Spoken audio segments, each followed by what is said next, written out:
Hello and welcome to the Week in 60 Minutes, brought to you by Spectator TV and broadcast on Thursday, the 7th of July. I'm Kate Andrews, the Spectator's economics editor and your host this week. On this week's show, Boris Johnson has resigned. What's next? I'll speak to James Forsyth and Katy Balls. James writes in this week's cover piece about the Tories who want the top job. He'll be on the show to talk us through the runners and riders with Andrew Neil.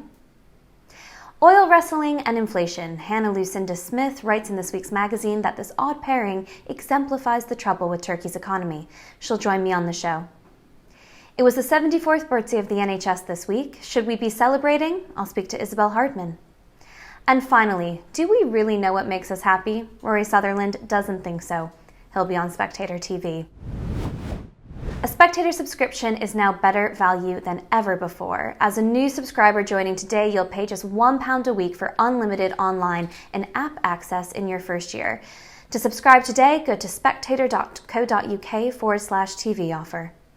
And why not subscribe to our YouTube channel? Click the red button at the bottom of this video and tap the bell icon to make sure you never miss an episode. Boris Johnson has resigned as Prime Minister. It's been a messy few days and a messy few hours. To give us the latest, I'm joined by our political editor, James Forsyth, and our deputy political editor, Katy Balls. Hi both, thanks for joining me. James, the Prime Minister has resigned. What happens now? There will now be a Tory leadership contest, and we don't yet know the timetable for that. That will be settled by the new executive of the 1922 committee on Monday.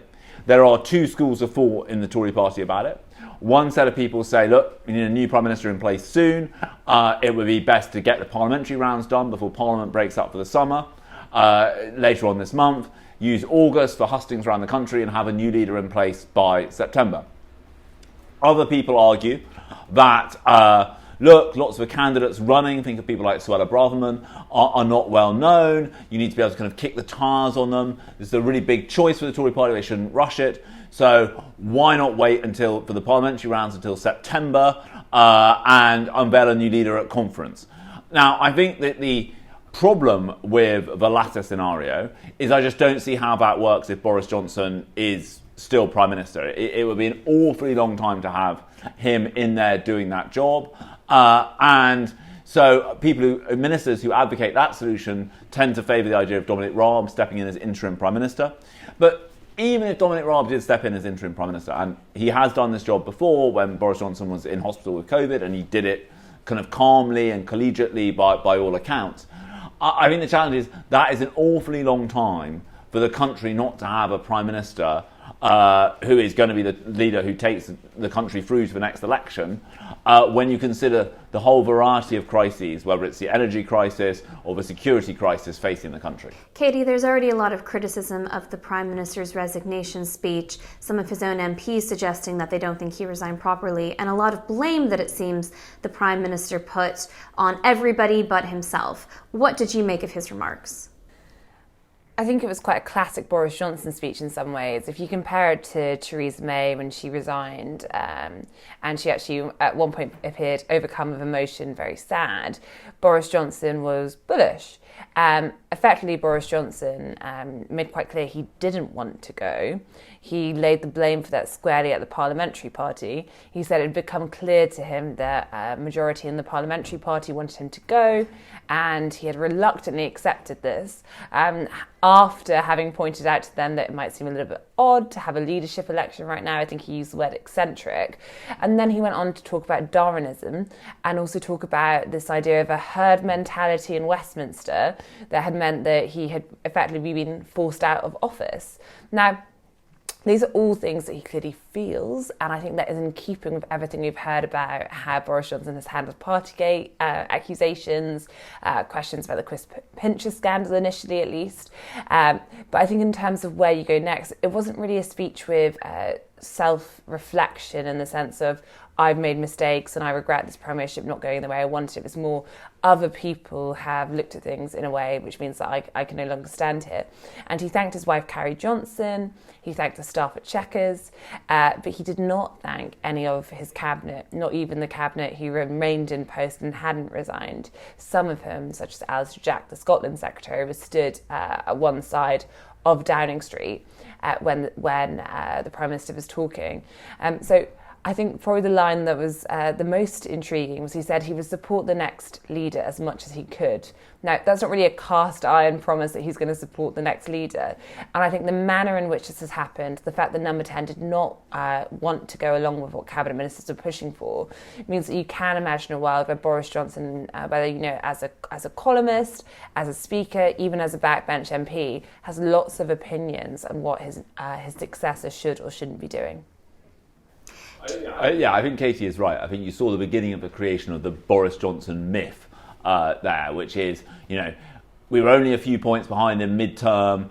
The herd, as he called them, panicked under kind of media sledging and got rid of him. And I think this is the history Boris Johnson intends to write, and it will be kind to him. I think he will use his columns, his speeches, his autobiography to promote it. And I thought it was almost kind of classic of a genre here.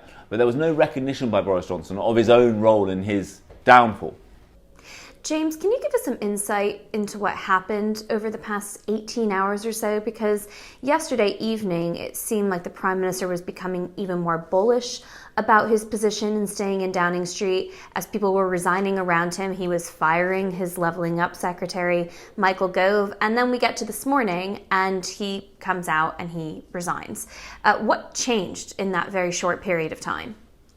Well, it is a short period of time because you talked to cabinet ministers who spoke to him very, very late last night, and Boris Johnson was still full of, I've got my mandate, and with no intention to go anywhere.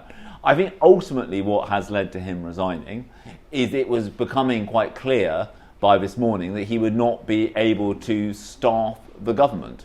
And if you don't have ministers, if you don't have, you can't govern without a government.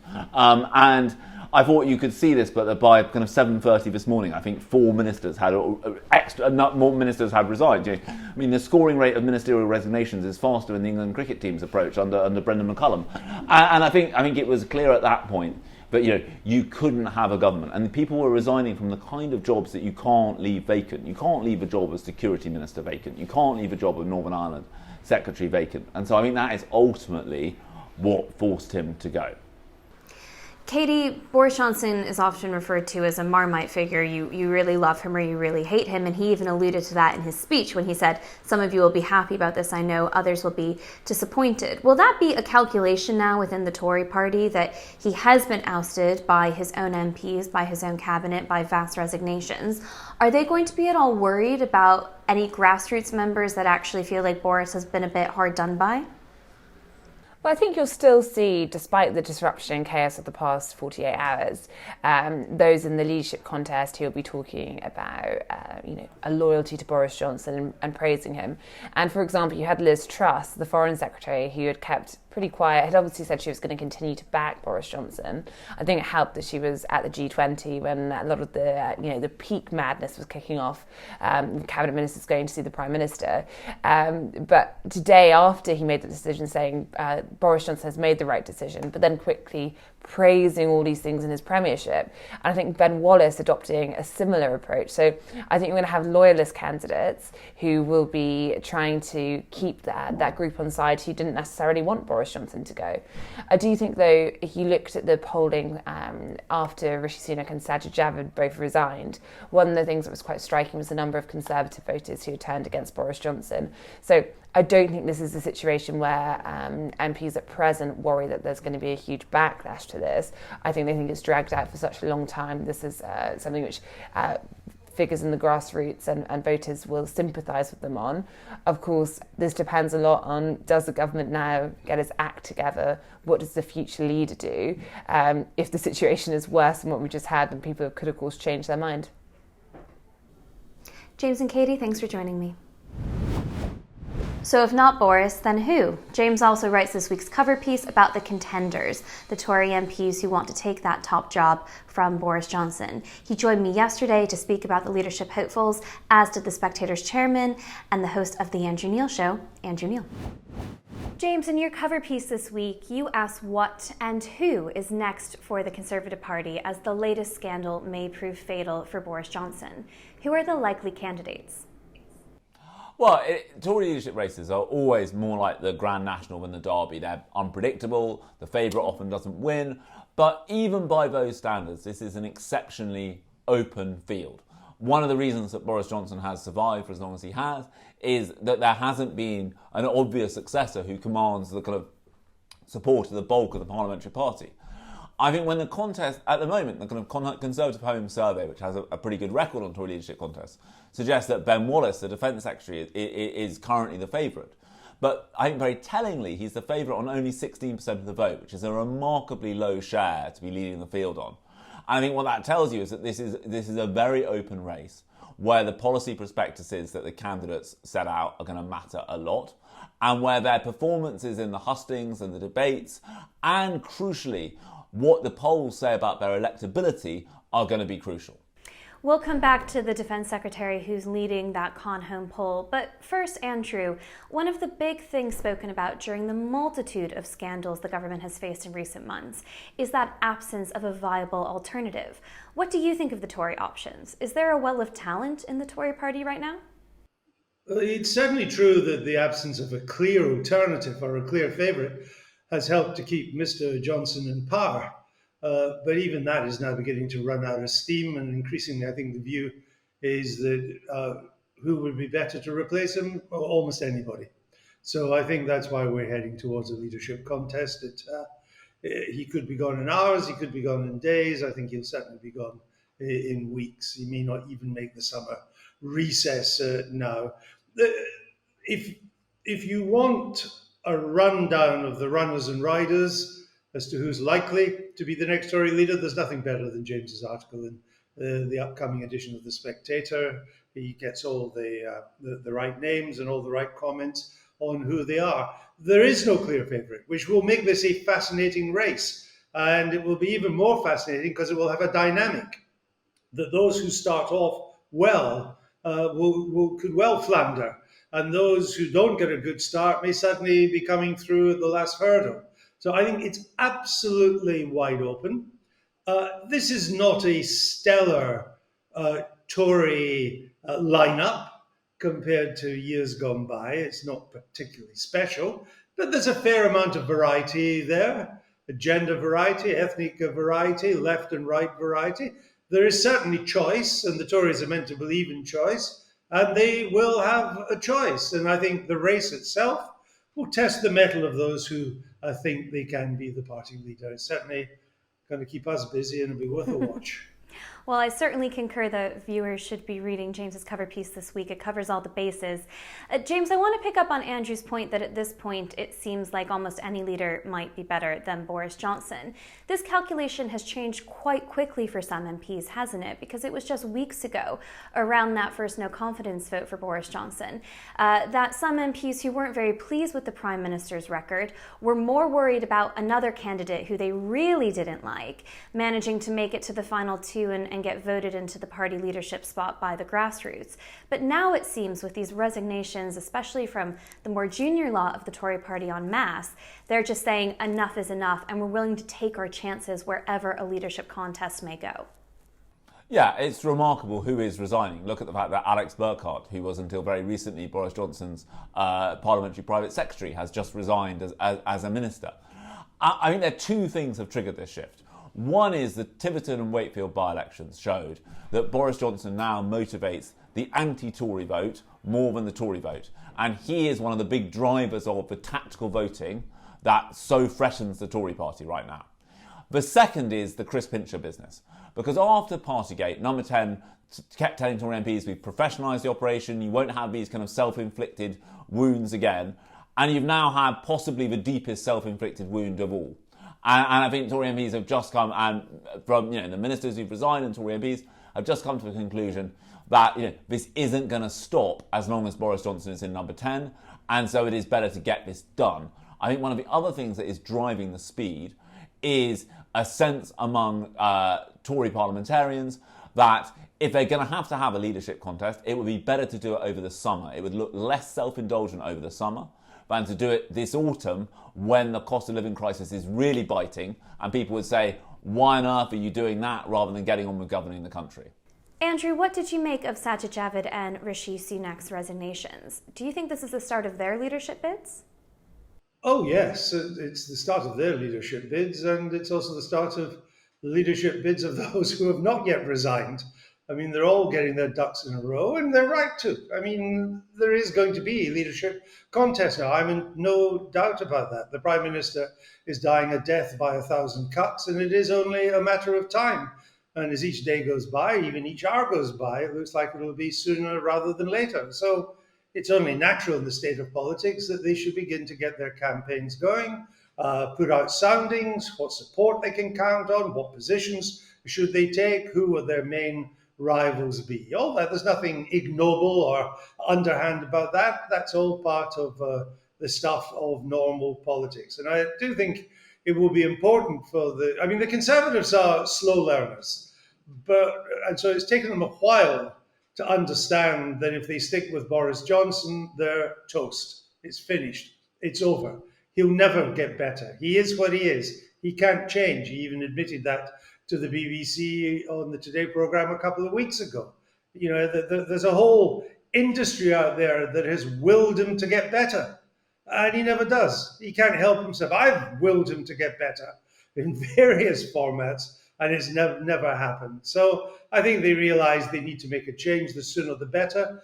And I think also, as James was saying, given the state of the country, the sooner it is done, the better.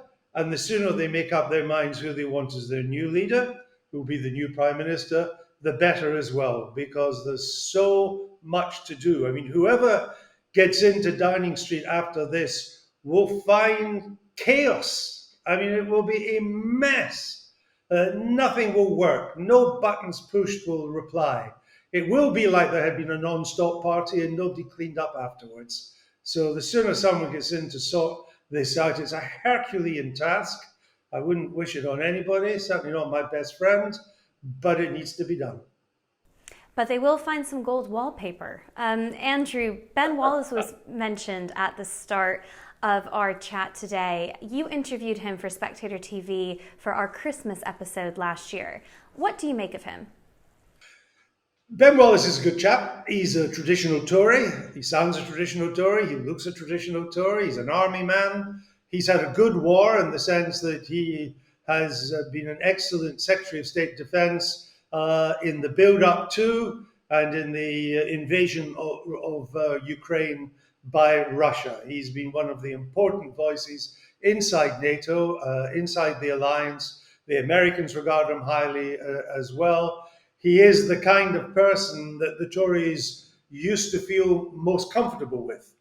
I think, as James makes very strongly in his piece in this week's Spectator, he is a bit of a one-note song. We know how good he is on defence. We know that the services, the armed services and the Ministry of Defence like him. They regard him. They think they've got what the French would call an homme sérieux in charge, unlike no names, no pack drill, a few of the people that have occupied that position recently. So, but we, as James points out, we don't know what his economic policies would be.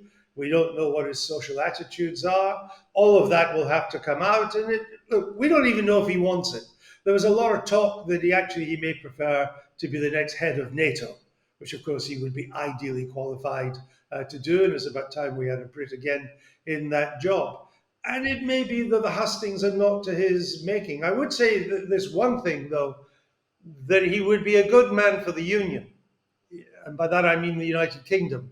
He's a Scot, anglicised Scot, sounds English, but he's got a name called Wallace, which is also the name of the most famous Scottish patriot in 1,000 years of history. He cares about the Union. He knows about Scotland. He was a member of the Scottish Parliament.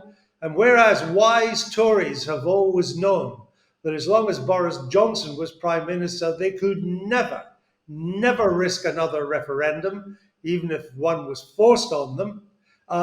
With Ben Wallace as Prime Minister, that risk is kind of gone. He would be an asset in a referendum on Scottish independence, not a liability like the current Prime Minister. James, Ben Wallace may be leading the Conservative home poll, but the betting markets say differently. At the moment, at this time of recording, Penny Mordaunt and Rishi Sunak are level with each other as the top choice. And you can follow those odds on the Spectator's data tracker over on our website.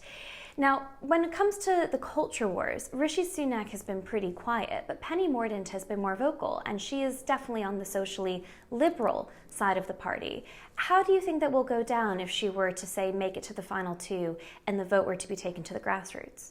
I struggle to see how you could win a Tory leadership election unless she shifts from her position that trans men are men and trans women are women, because that is not a view widely shared in the Tory party. And I think it puts her at odds with most Tory MPs and most members. Now, she is very popular with younger activists. I think the biggest challenge for Penny Mordaunt is to be certain of making the final two, you need 120 MPs to back her. And I struggle to see who those 120 MPs are. And I think some people will also say, well, look, you know, you've made this whole thing of distancing yourself from Boris Johnson, but, you know, as of Wednesday afternoon, you're still in the government. You know, why did you not resign if you, you know, rather than this enigmatic position over what you did in the no confidence vote and the like? And so I think this is that is the challenge for her, which is, you know, running from inside government but outside the cabinet is a difficult act to pull off. James, is there enough time for a new leader to turn things around before another election? I think there is, in that if you look at the polling, Labour have not established the kind of lead that would be irreversible. I also think that I think Boris Johnson has so dominated politics that in the same way that when the Tories removed Margaret Thatcher, even though John Major had been her Chancellor, prior to that her Foreign Secretary, him being Prime Minister felt like a new government. I think because Boris so dominates politics, whoever succeeds him, whether they're in the cabinet now or not, it will feel like a new government to people. And I think that does give the Tories an opportunity. Now, the new Prime Minister will be up against some quite significant economic headwinds, but I think the public also do get that these are tough times, that there is no country in the Western world that faces an enticing economic prospects over the next 6 months to 2 years. And I also think that autumn 2024 is still really quite a long way off. There is, in Australian politics, they would tell you that you were changing leader far too early. And so I think there is a chance for the Tories to turn it around. I think it will have to be it will take skill, and it will also have to involve running in 2024 on here's what we've done, let us finish the job. But I think it is possible. I think the other factor in play here, which is not in Boris Johnson's favour, Kate, is that unlike 1995, when we were 2 years away from the next election as we are now, the Tory party had pretty much concluded that even getting rid of John Major, who was then the Prime Minister, wouldn't make any difference, that they were just cruising for a bruising, that Tony Blair was unstoppable and he would be the next Prime Minister. So Major had helped to create this situation, so just let him guide the Marie Celeste to inevitable defeat. Tory MPs don't think that yet, partly because they're not up against Tony Blair. They're up against Keir Starmer. The Tory MPs, not all of them, but a majority, think that they can turn this around with a new leader. That if they get a new leader in now, it will seem, as James says, like such a change of government, and getting some competence and direction and strategy and policy at the heart of government again, it can be done. Not a slam dunk, but it can be done. All is not lost if they change leaders. But they need to move. They need to move this summer. They need to start the fight back, the build back this autumn to do so. But I think that also adds to the reasons why there is a growing, in my view now, an unstoppable momentum to replace the Prime Minister. Andrew and James, thanks for joining me. Journalist and author Hannah Lucinda Smith writes in this week's magazine about the bizarre link between oil wrestling and inflation. Turkey's economy is quickly spiraling out of control, putting a 600-year-old tradition under threat. To explain, Hannah joins me now. Hannah, you write in this week's magazine about the connection between inflation and oil wrestling in Turkey. Tell us how they overlap. Sure. Well, for anyone who doesn't know, oil wrestling is certainly Turkey's oldest sport, and Turks claim it's actually the world's oldest continual competitive sport. It's, as the name might suggest, what happens is you have two wrestlers. They oil themselves up. They're naked apart from a pair of buffalo leather shorts.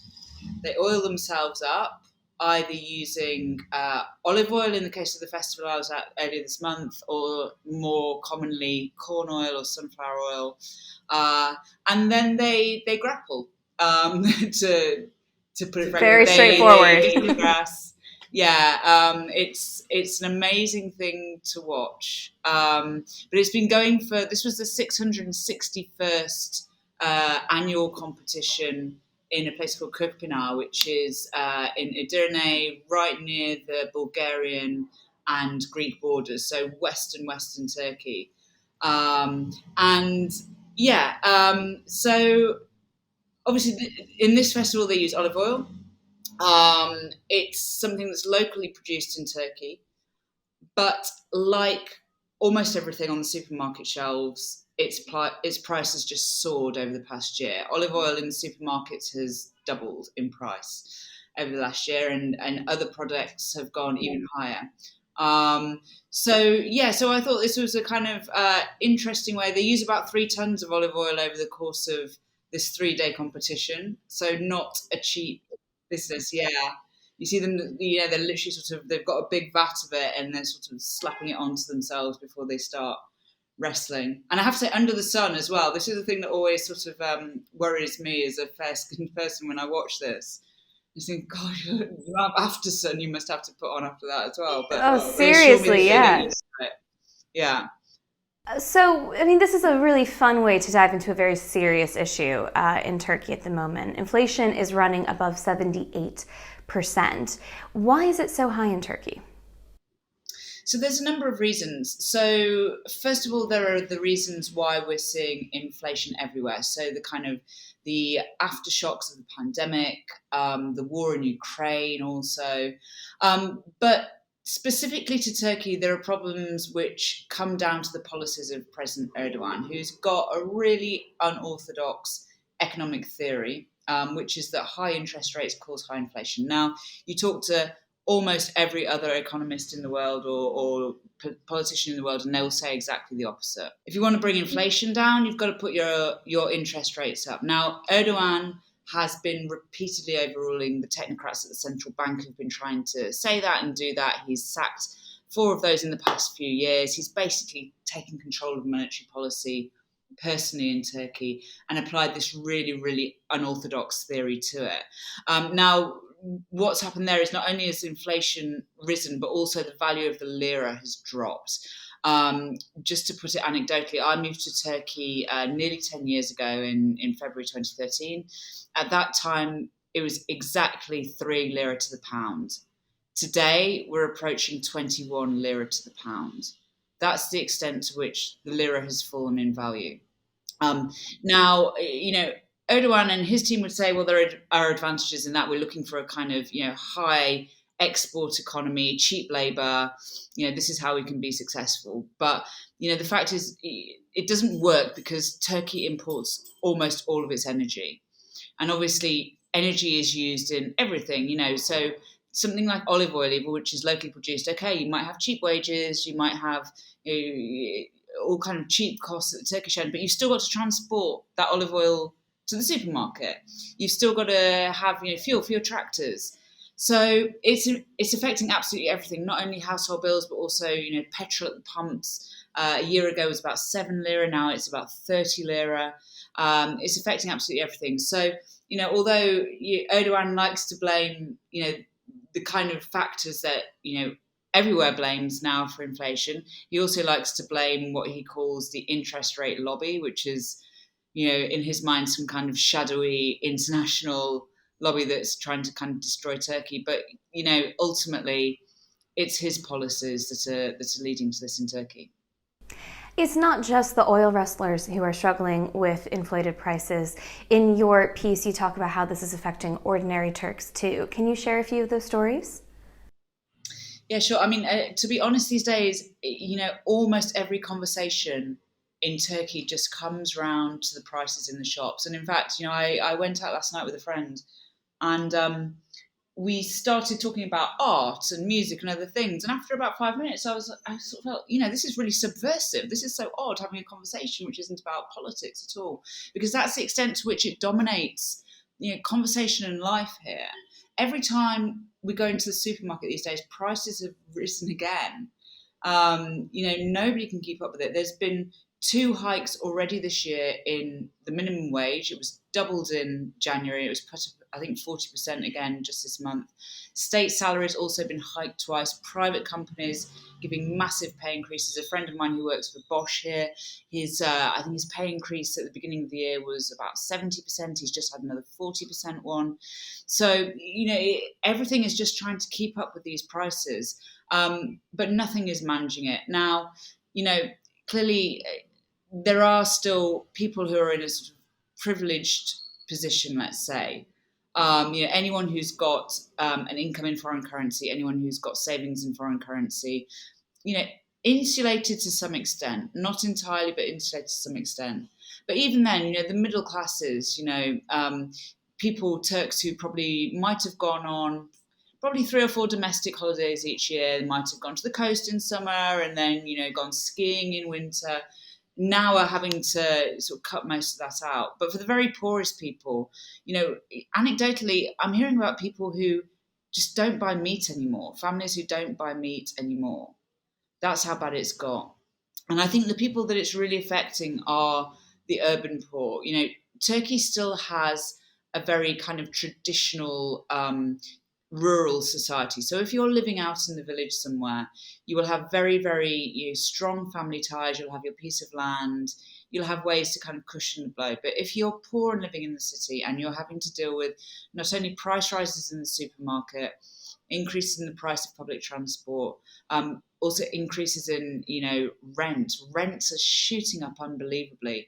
Again, anecdotally, in my neighborhood, I'm hearing about landlords kicking their tenants out, tenants who are paying 5,000 lira a month so they can get new tenants in at 20,000 lira a month. It's become like that. So, for the middle classes, it's definitely a kind of reduction in circumstances. For the poor, it's devastating. Having said that, then there is another class of people in Turkey. There is still an ultra-rich. They're generally people who have become rich through their ties to Erdogan and his party over the past 20 years, getting state contracts, things like that. And they're doing pretty well. The interesting thing is, if you go on some of the toll roads in Turkey these days, which are too expensive for normal people to use, you will see no end of kind of luxury sports cars using them. You'll see, at the very top, Erdogan and his family still, enjoying a very nice lifestyle. He completed his latest summer palace just a few years ago. So, there is this kind of growing gulf between the people at the very top and everyone else. So how long until that gulf and the policies of Erdogan backfire on his government? Well, I think most people would say they have backfired already, but the question is how long until they backfire in a way that affects him. Now, 9 years ago in 2013, there were huge mass protests against Erdogan's government. They didn't start because of the economy, they started because of environmental issues, but they really swelled into a kind of mass protest movement. And the interesting thing is now, in almost every way, the situation that Turks are in is so much worse, but nobody can imagine these kind of mass protests taking place because there has been such a clampdown on democratic freedoms. So many of those people who took kind of really active roles in those protests 9 years ago are now in prison, often serving full life sentences. More have left the country. Others are sort of, subdued into silence. There's a new generation of Turks now, Turks who are now in their early 20s who've never had any experience of, being able to go to the streets and protest, or any experience of having a free media or anything like that. So, the idea that this will end in kind of, mass protest, mass civil unrest, I think is fairly unlikely. But at some point before June 2023, Turkey is going to have elections. It has to constitutionally. It's going to be the end of the current 5-year term, both for the parliament and for the presidency. And the polls are showing that Erdogan is, let's say, not popular. His polls are at the lowest they've been in the 20 years he's been in power. They're showing other potential opposition candidates far ahead of him, showing his party, certainly not on its own being able to take a majority in the parliament, perhaps not even with its coalition partners. So then the question is, how is the election going to unfold? Is Erdogan and his party going to allow a kind of free and fair election? People looking at the past 10 years of elections in Turkey have reason to be cynical about that. On the other hand, Turkey isn't a country like Russia or Syria where leaders can just, completely fake election results. They can maybe fine-tune, fiddle, do a few things, but to, openly, fake a vote would be very, very difficult. So then the question is, if the opposition does win, then what happens? Does Erdogan willingly step aside? What happens to him then? What kind of, justice and reconciliation can there be in Turkey? So much has happened over the past 10 years, not just economically.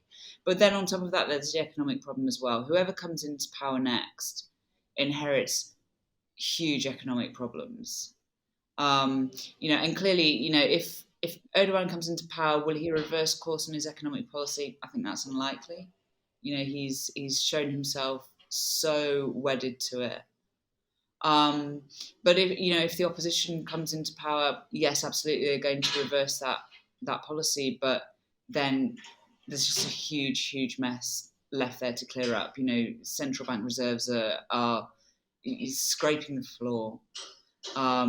You've got rising unemployment. You've got a huge brain drain. A lot of young people who graduate with good degrees just don't see any hope for getting a kind of well-paid job in Turkey, so they've left the country. How are you going to tempt those people back? So, even if these coming elections signal the end of the Erdogan era, I think Turkey's got a kind of really difficult period coming up.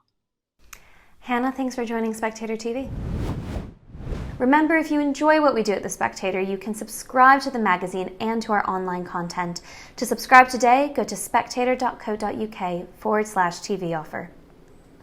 The National Health Service turned 74 this week. In recent years, the health service has received billions upon billions of extra funding from the taxpayer, but public satisfaction with the health service is at its lowest in 20 years. What's going on? I'm joined now by our assistant editor, Isabel Hardman.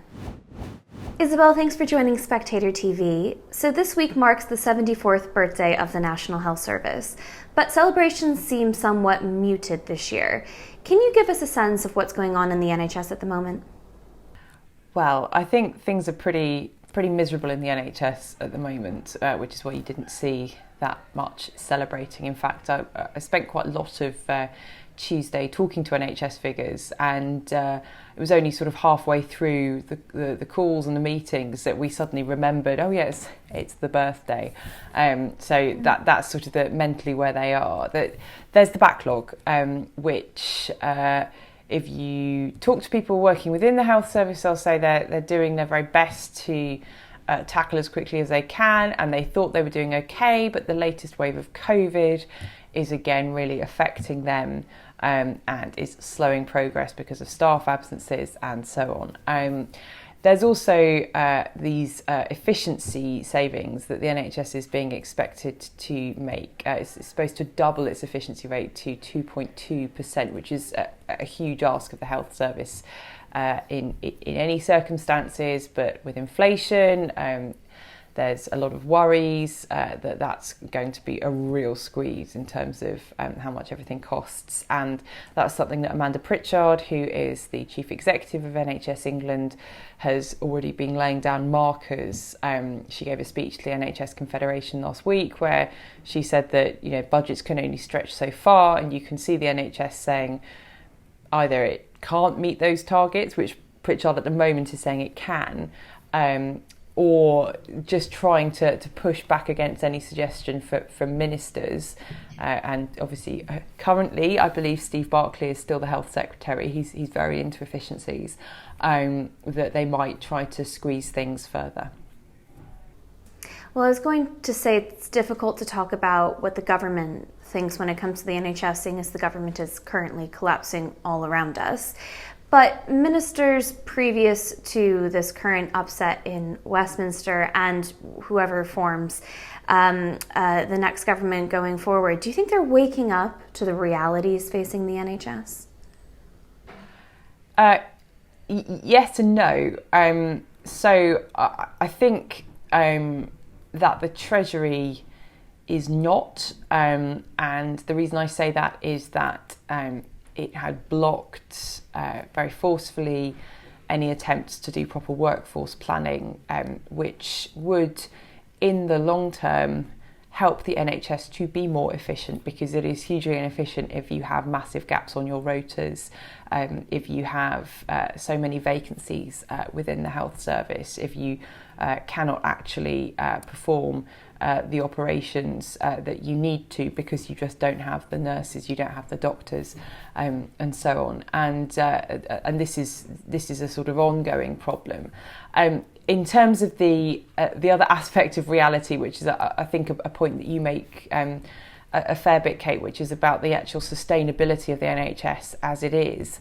I mean, politically, that is really, really difficult. And recently there was a paper that Tony Blair published that argued that the current model is not sustainable. And I have to say, having just finished writing a history of the NHS for its 75th birthday, I've heard that phrase so many times. I think it starts to appear from the sort of late 1960s onwards that the Bevan and Beveridge model no longer works in today's society.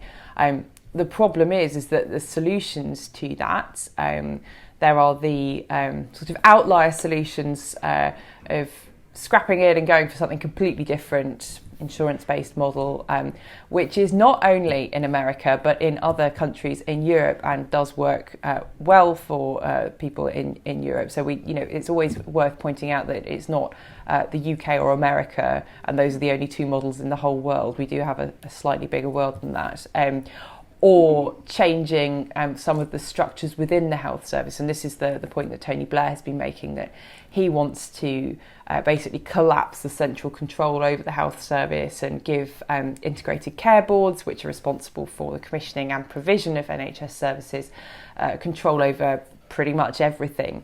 That's just not going to work with the DNA of the NHS, which was set up to be a highly centralised, highly controlled system. That was one of Bevan's objectives in nationalising the hospitals. It was one of the things that he said himself, that he would be the chief receiver of complaints. And ever since then, whether health secretaries have legally been responsible for this or legally distanced from that, they have always ended up talking about the bedpans that have been dropped in hospitals hundreds of miles away. They have always ended up forcing out chief executives who aren't performing, whether or not that's their legal duty. I mean, there's a quote by Alan Johnson, for instance, about mid-staffs, where he had civil servants buzzing around him saying, "Oh, you can't do this, you can't do that," and he just turned around and said, "Piss off, I'm dealing with this."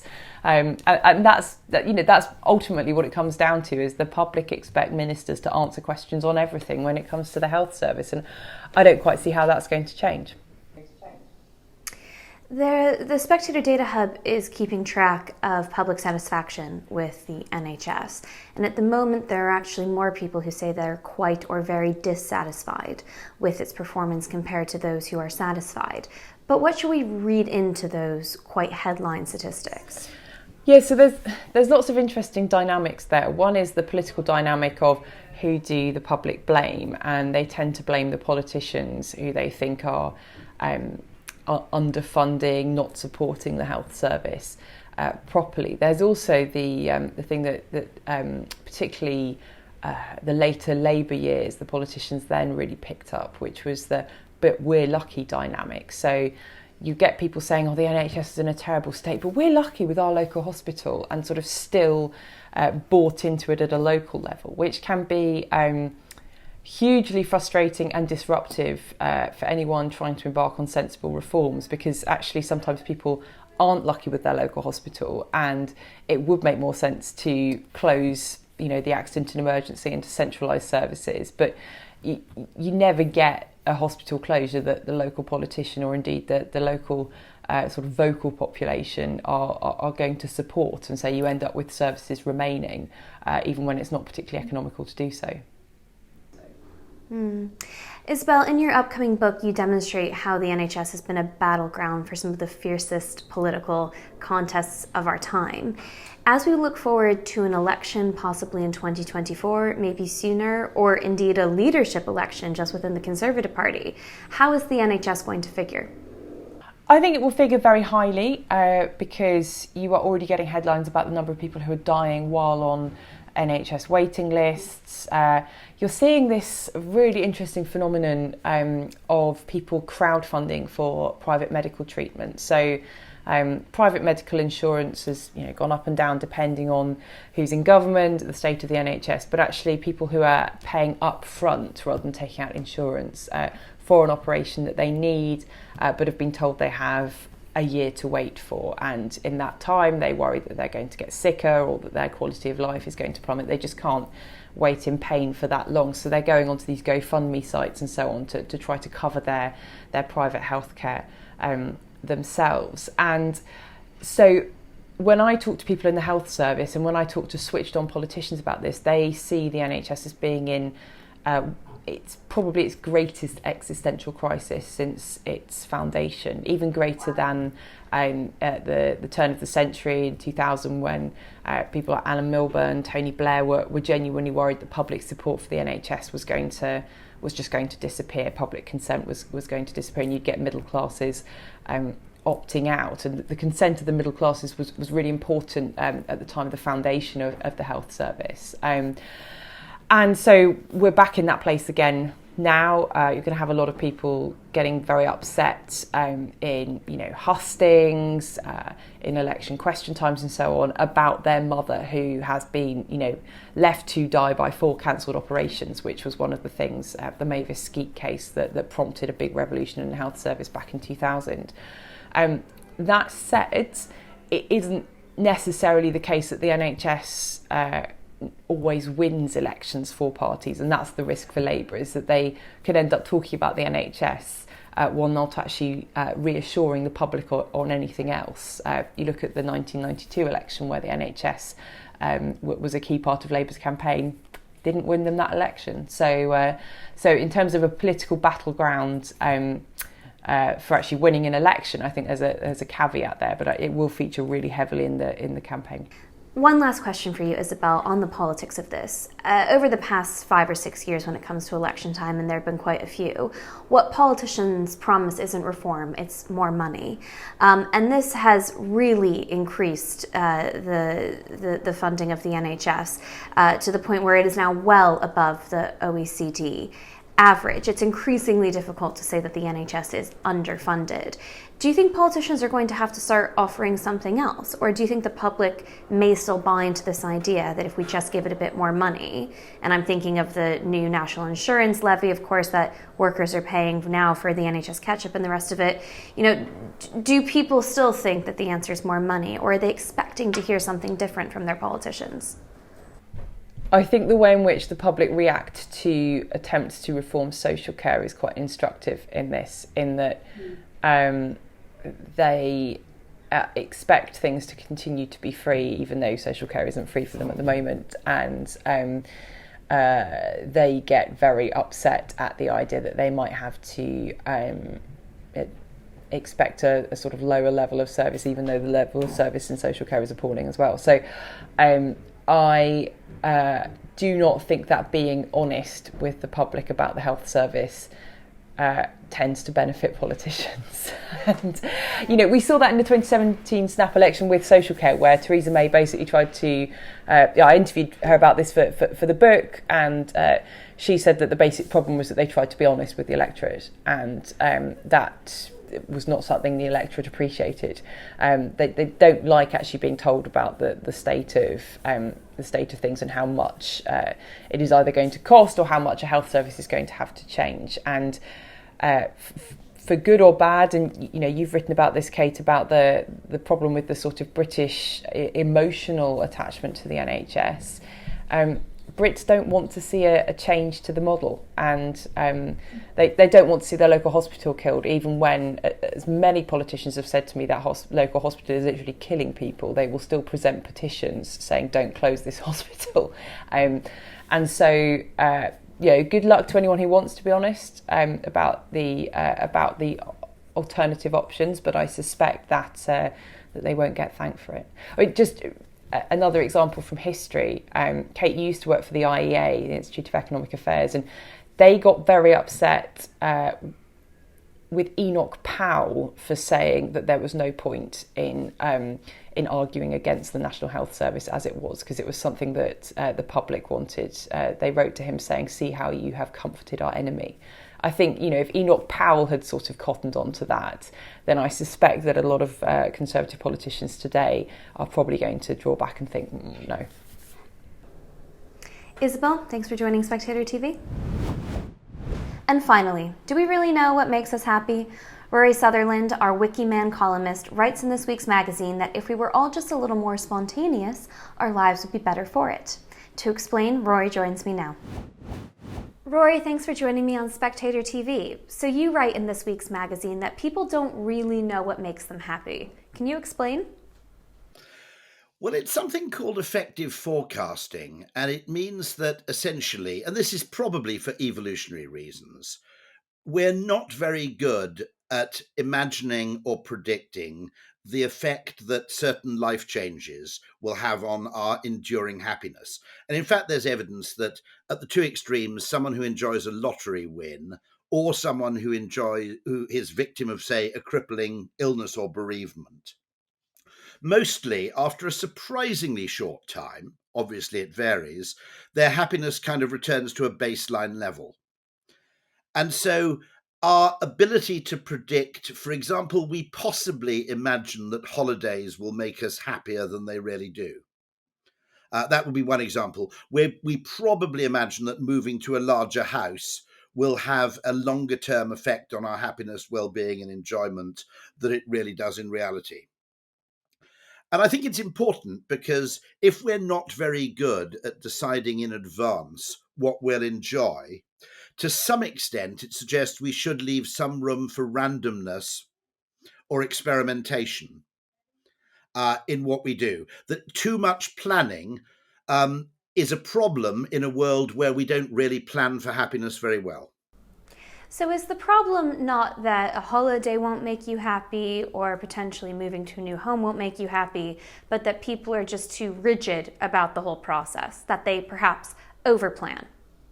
Yeah, I think that's true. And of course, there's a fundamental problem with tourism in that if you have, let's say, 300 million Chinese newly members of the middle class who can probably get 2 weeks vacation, and that means that once in their lifetime, they're going to go to London and they're going to go to Paris and they're going to see the Mona Lisa and they're going to see the Houses of Parliament and they all visit the same tourist sites, okay, because that's what they believe they have to do in advance.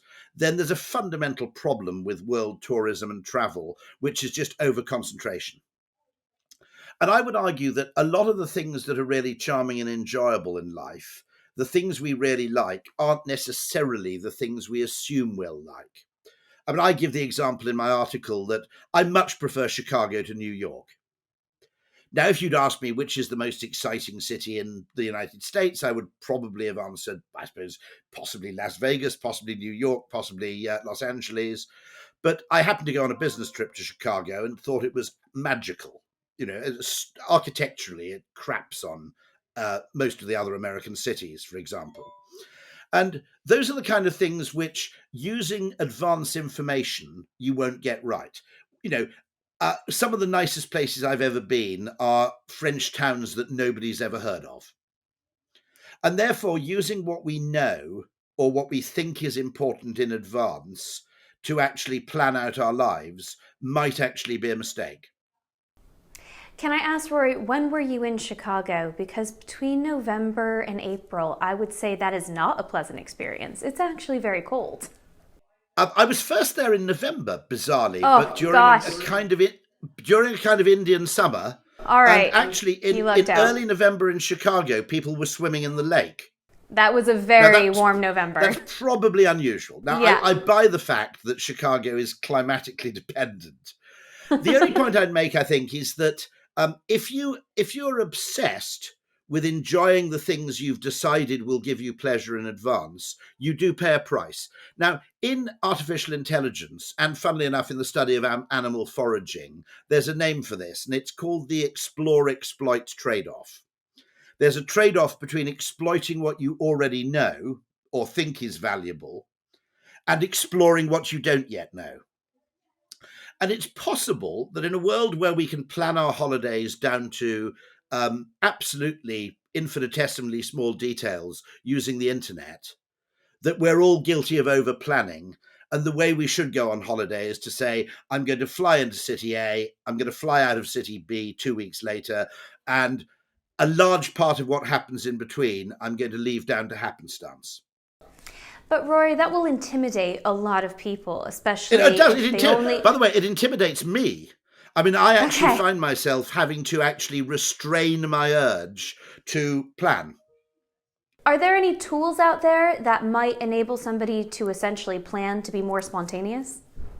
Well, there is a famous idea called Dice Man, which is a whole concept where you actually throw a dice to determine what you do next, or die, technically, I know it's called. But it is interesting. One of the things you could do is simply, plan no more than 2 days ahead in a 10-day holiday, for example. And I think what we do is we have an advanced idea of perfection, which we attempt to recreate in planning our holiday. And actually, when I look, all I'm saying is I look back on sort of 30 years holiday experience, and some of the places that I've been most delighted to have discovered are places which I never would have planned to visit in advance. They either came as a result of business trips. I went to Iceland, which is astounding. I never would have paid to go, I'll be absolutely honest. I had a 3-day business trip in Iceland, and it's extraordinary. You get on a plane, and 3.5 hours later, you effectively land on the moon.